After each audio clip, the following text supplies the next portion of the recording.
Hey, Dr. Seegan here, bringing you another video lecture here today. And up until now, we've kind of covered Earth, where it came from, and a little bit of its history and how humans have shaped it.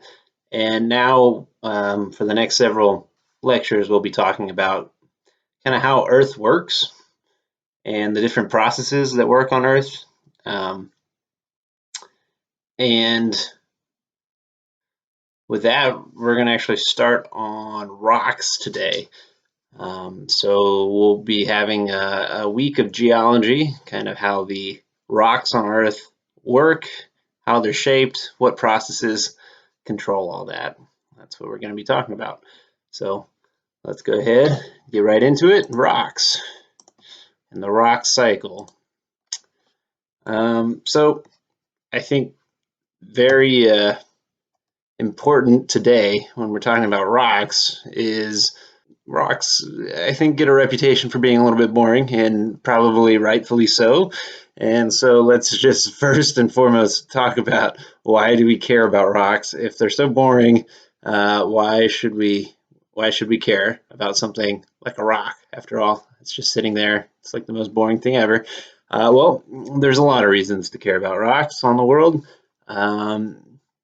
So the sorts of things that shape rocks are also the sorts of things that can bring natural disasters like earthquakes and volcanoes. And our next lecture is going to be talking about plate tectonics, and all these things on Earth are linked together.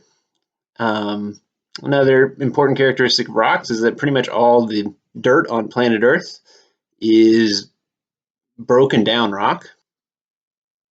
So a lot of rocks like this one, this is granite, which we'll talk about later in this class, or in this lecture. When rain and wind and stuff hits us and it breaks apart, it turns into sand. And when sand is eroded over time and is broken down further into smaller and smaller bits, it turns into clay and mud.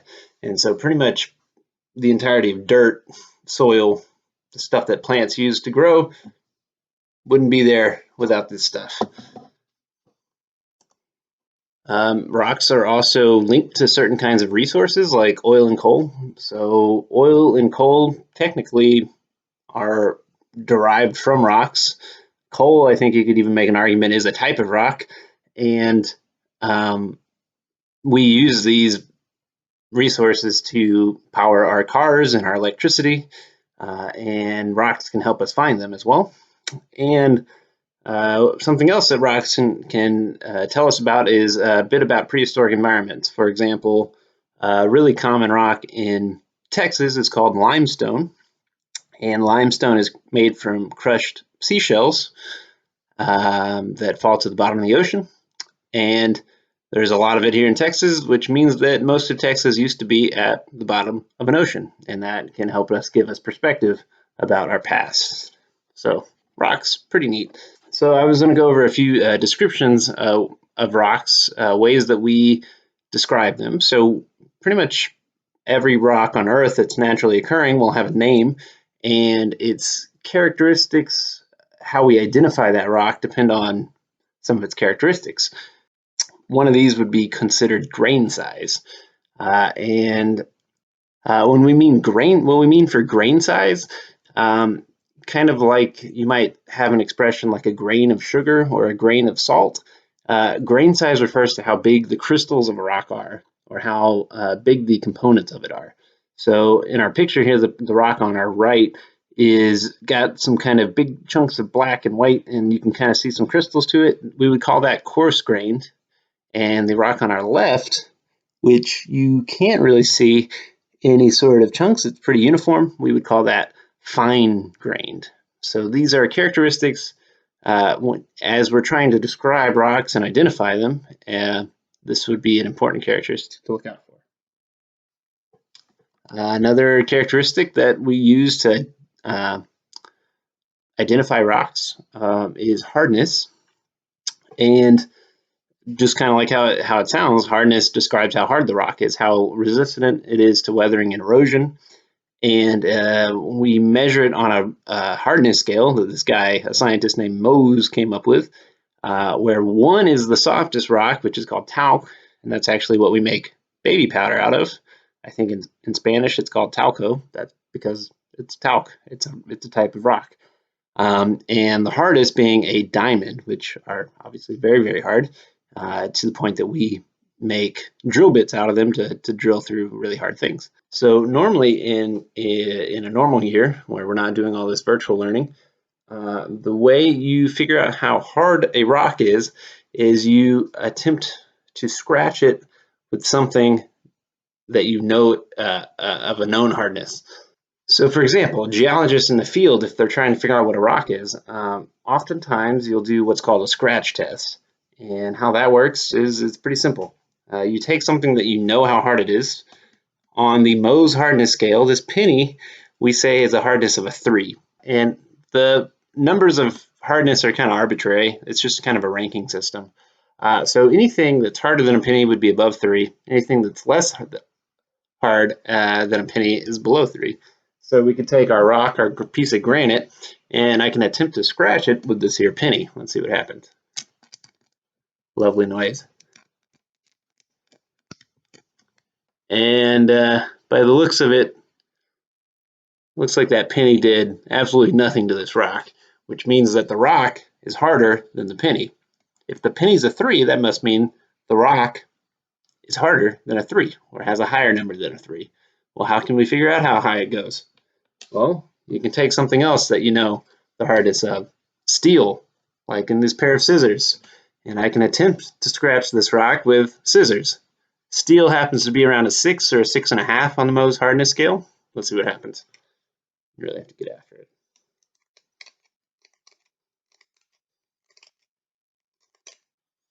I'm starting to see a little bit of dust. Let's see if I can capture that on camera. Lovely noise. Yeah, there's actually a little bit of dust particles. I don't know if you can see that, that are coming off. And so indeed, the scissors are harder than the rock because the rock was scratched by the scissors. So we know this rock is above a 3 and below 6.5, so somewhere in that range. And there's some other devices that we could use to hone in on that exact number. I think usually granite comes in around a 6 when you compare it to all the other things that we know the hardness of. And so that's another factor that we can use to identify rocks. And last one, a mechanism that we can use to identify rocks is color. There's some overlap in what color rocks are, but rocks come in all kinds of shapes and sizes and colors. And the idea is that with these 3 things, usually you can identify a rock. If you know its hardness, if you look at it closely and look at its grain size, and you look at the colors that it's made of, generally that will hone you in pretty close to an identifying a rock. And there are a few other tricks of the trade that you might have to look at, a few additional characteristics, but that usually will get you in the ballpark of identifying rocks. And once again, on a normal year, I would have these different stations set up where you do these scratch tests and you identify and you label the colors and the textures and the grain size of all these rocks, and then you use that information to identify it from a list, kind of like a guide, an identification guide, and it's pretty neat. I think most people, once they've done that, kind of throw the rocks are super boring out the window and are like, oh, rocks are kind of interesting. And it was kind of fun. But this year, I think the idea of passing around a bunch of supplies and rocks and letting hundreds of people touch them and pass them around, probably not a good idea. So unfortunately, you're going to have to settle for me scratching these rocks on camera. But that's the idea. That's how we identify rocks, tell them apart. That's how geologists do their work, basically. Okay, cool. You might be thinking a little bit to yourself, well, this is not the normal stuff that I typically hear about when I'm learning about rocks. And there's something about a rock cycle, different types of rocks, all that stuff. Yes, there is, and we're going to go into more detail on the different types of rocks. But I wanted to start out with why they're important and how we actually identify them in geology. And so, as an introduction to the different types of rocks, I usually start out with some Bill Nye the Science Guy, and I see no reason not to do the same thing this year. Bill Nye the Science Guy. Bill Nye the Science Guy. Bill Nye the Science Guy. Science rules. Bill Nye the Science Guy. Inertia is a property of matter. Bill Nye the Science Guy. T minus 7 seconds. Bill Nye the Science Guy. Brought to you by rocks. Did you ever stop to think that the whole world is covered with rocks? And every rock used to be different. When you're looking at a rock, you're looking at history. Careful. See, all the rocks in the world used to be melted rocks, what we call molten rocks. Molten. Like this molten rock in here. And do you see the bubble on top? It's from the heat. It's just like the rocks that come out of volcanoes. Rocks like this, rocks like this, rocks like these. See these pits? They were formed by bubbles in liquid rock that came out of a volcano. Now sometimes the rock from volcanoes will come up onto the Earth's surface. Now when these rocks get on the Earth's surface, they push other rocks down. It pushes down on the layers below. Push the old rocks down. Push them down, and they'll squeeze together and swirl around. And when they blend together, they form a new type of rock, like the minerals that are swirled together in this piece of marble.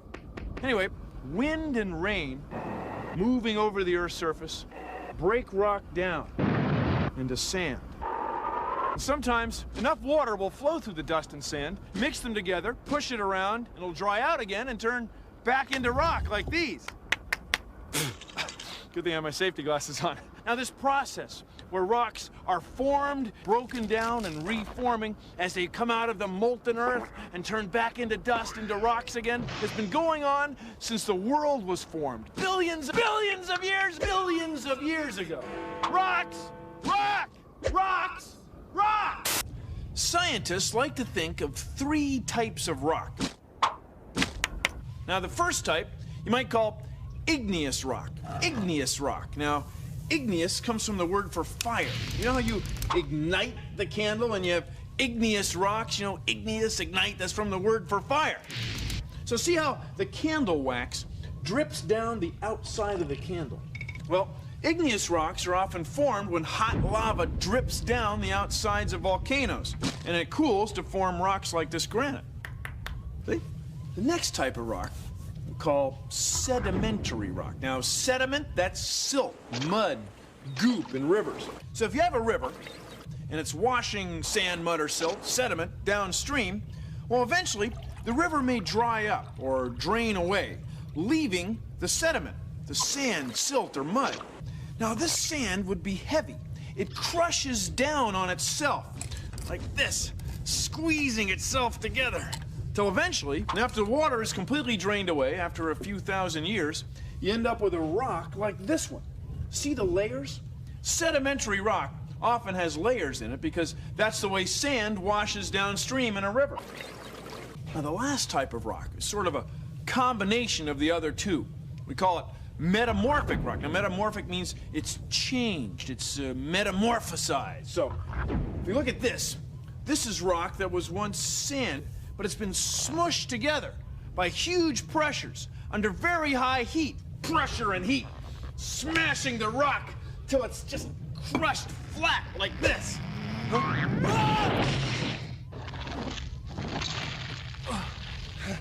See, heat and pressure formed another rock.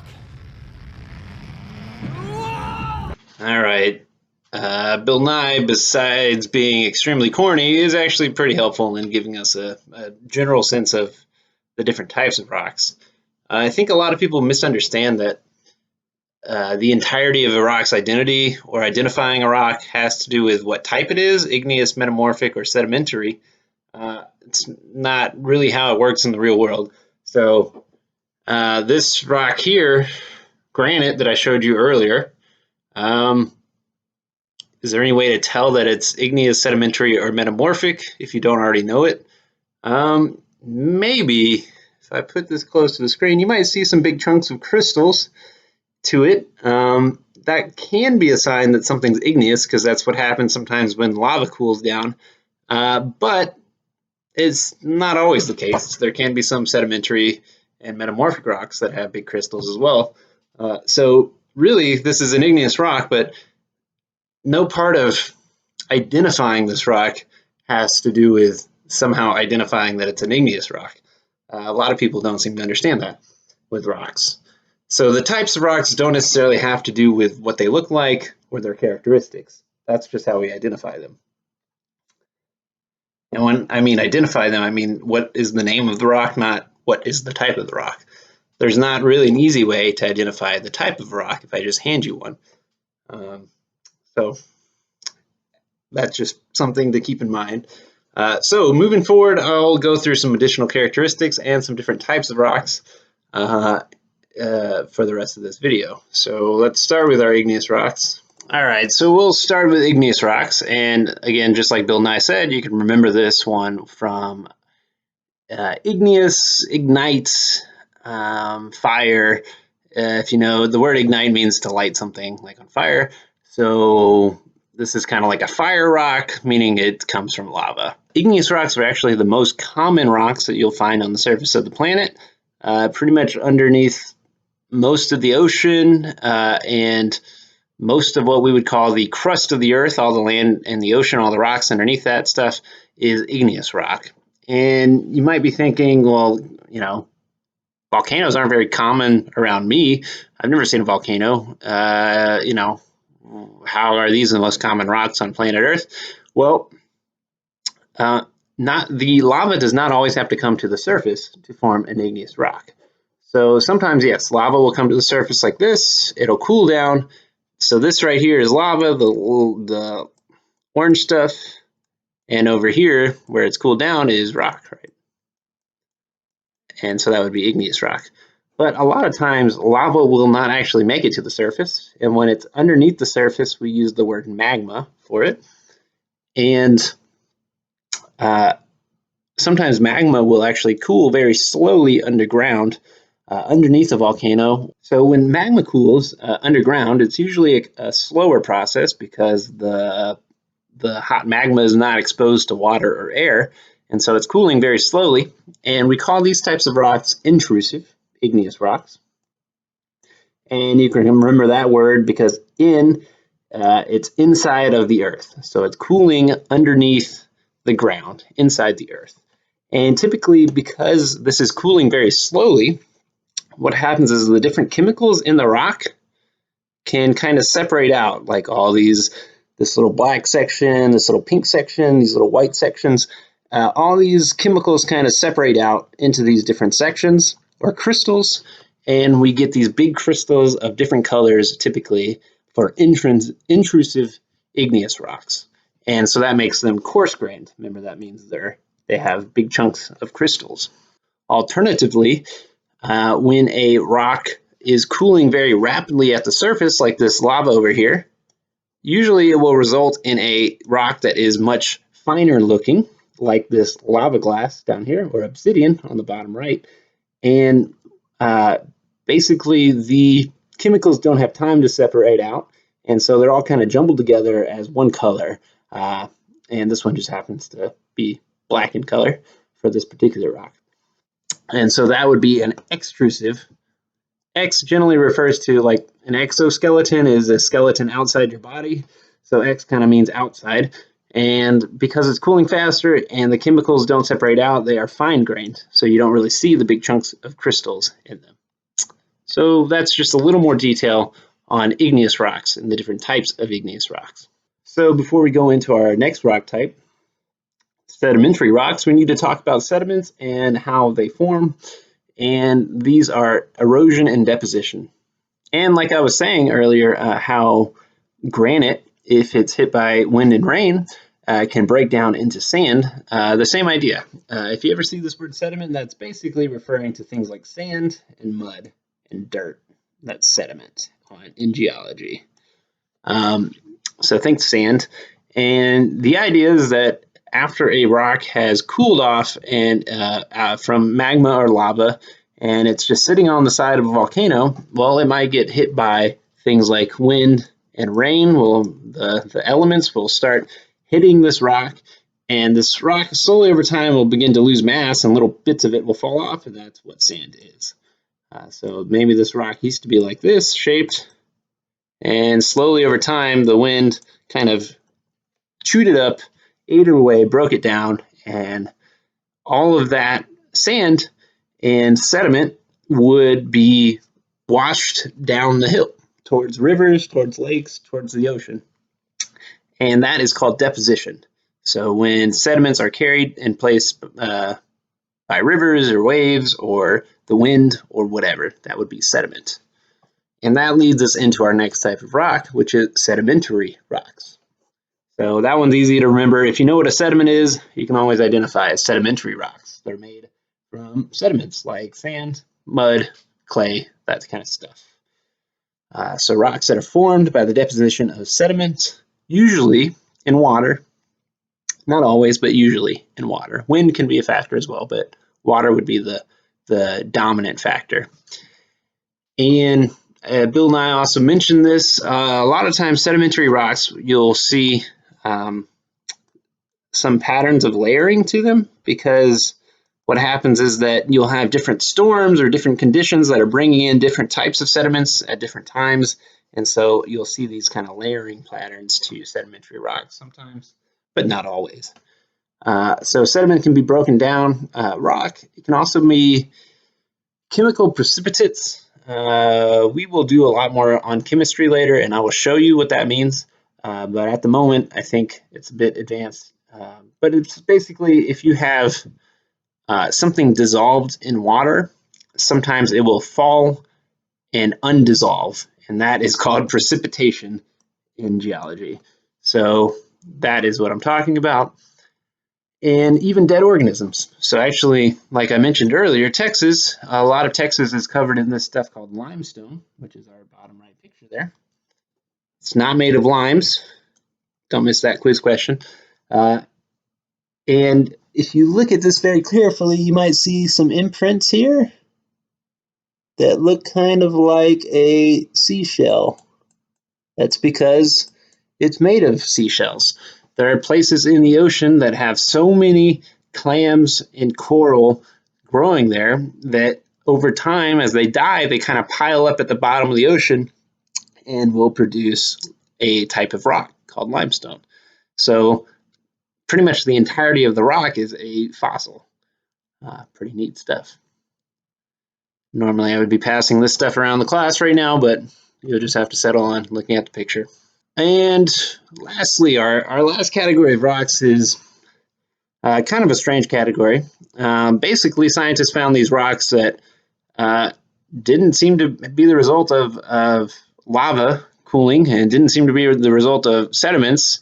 Sometimes they looked a bit similar to those rocks, but they looked a little bit changed. And the key word here, metamorphic. If you know what a metamorphosis is, like a butterfly goes through metamorphosis, metamorphic refers to change. And so these are rocks that were either previously igneous or sedimentary that have undergone a change. And the change that we're talking about is heat and pressure. And next lecture, we'll talk some about the layers of the earth and plate tectonics and what kinds of heat and pressure rocks might be exposed to.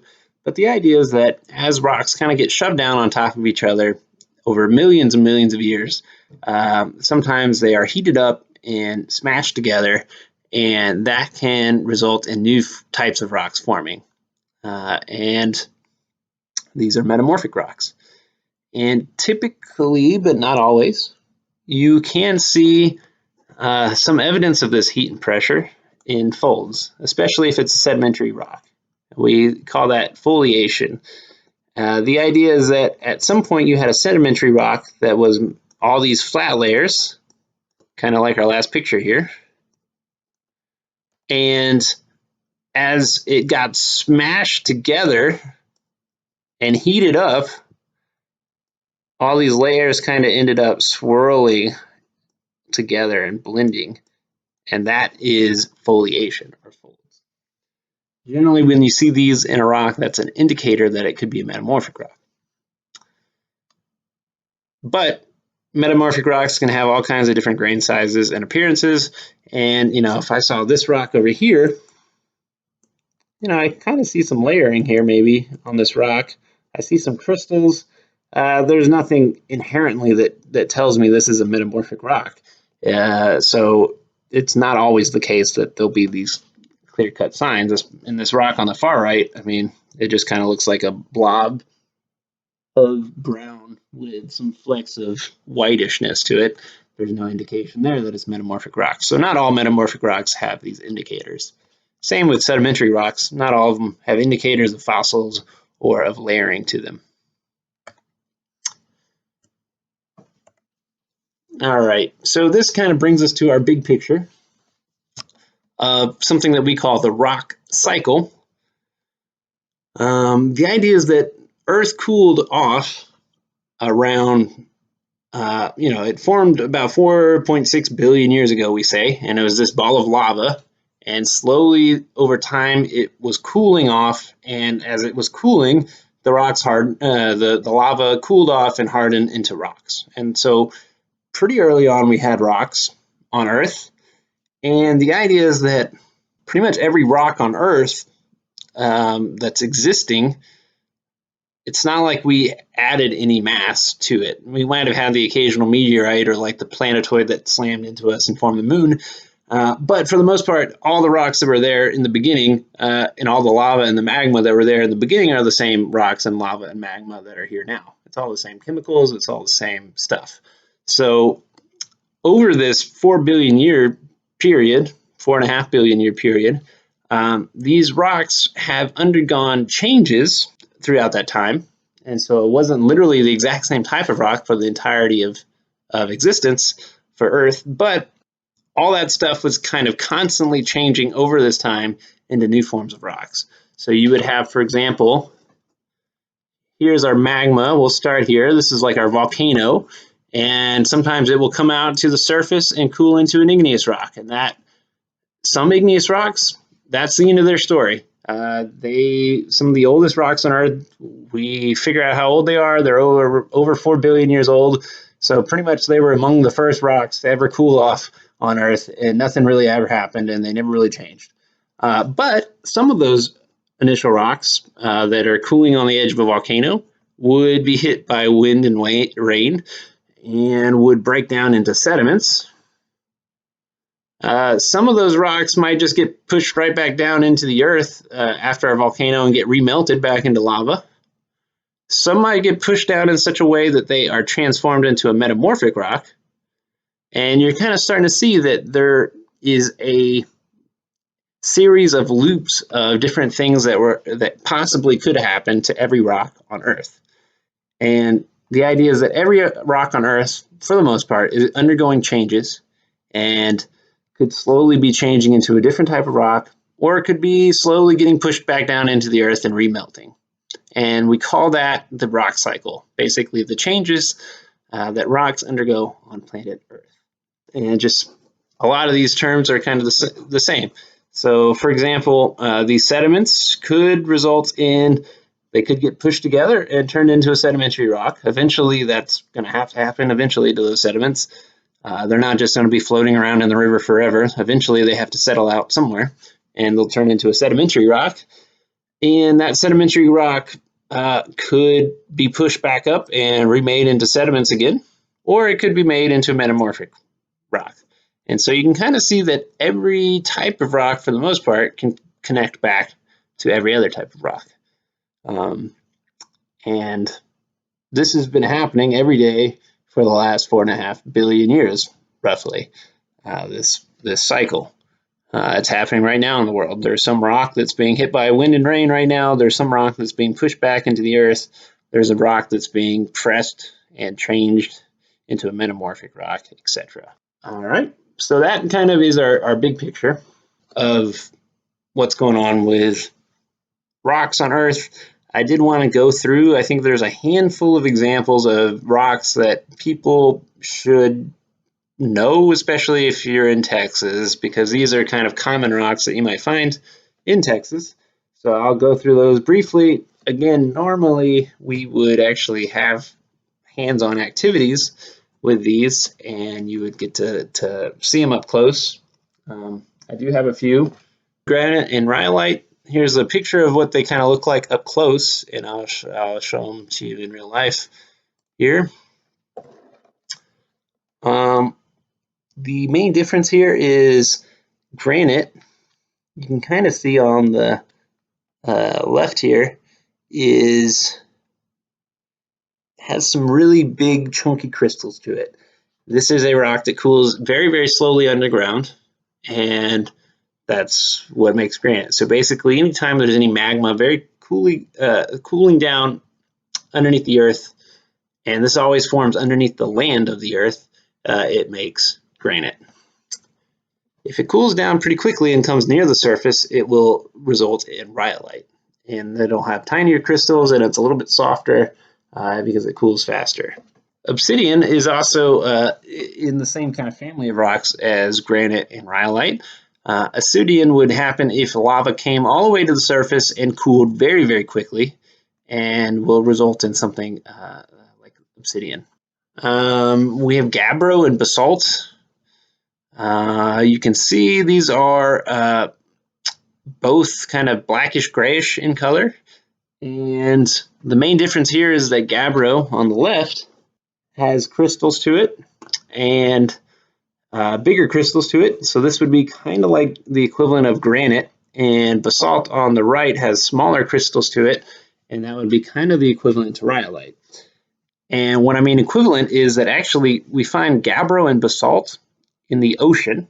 So any ocean volcano will result in gabbro and basalt, and any land volcano will result in granite and rhyolite.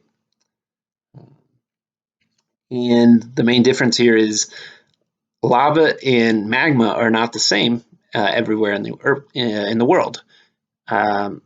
As rocks are melting, the magma and lava underneath us is actually different in different regions of the earth. So the oceans have this gabbro and basalt stuff. And actually, I would say if we're just looking at the surface of the earth, basalt here is the most common rock on Earth, because pretty much everywhere underneath the ocean is basalt. And another type of rock that an igneous rock here is pumice. This is actually, we've talked about volcanic ash. This is what, if you have piles and piles and piles of volcanic ash piling up on itself, it creates tuff or pumice. And this is really useful to dating fossils and stuff like that, which we've already talked about. So that's just the name of the rock. The ash layers that we use to date fossils is actually called tuff or pumice. And the last two rocks that you should know and that we'll be talking about more over the course of this class is limestone and marble. Limestone, I already mentioned, is a sedimentary rock, and it is made primarily out of seashells. And it's pretty common in the world. We have a lot of it in Texas, especially if you go up to like San Antonio or Austin. You'll see that all the rocks are kind of whitish. That's because they're made of dead seashells. And you can find a lot of fossils actually out there. And what happens is that when limestone, this crushed dead seashell stuff, is heated up underground and pressed together, it will metamorphosize into marble. And you've probably heard of marble, like a marble statue, or marble floors, or marble tiles. It's this nice, pretty, glossy, shiny white rock, and that's actually metamorphosized, crushed, and melted and heated seashells. And we also find some of that in Texas as well. All right, so that was a lot about rocks. We learned how geologists identify rocks, why rocks are important. We learned about the different types of rocks and some of their characteristics and how they form. And all that stuff will come up again as we move forward in the class. So hopefully that wasn't too terribly boring. Rocks, not so bad. Alrighty, I'll see you guys later.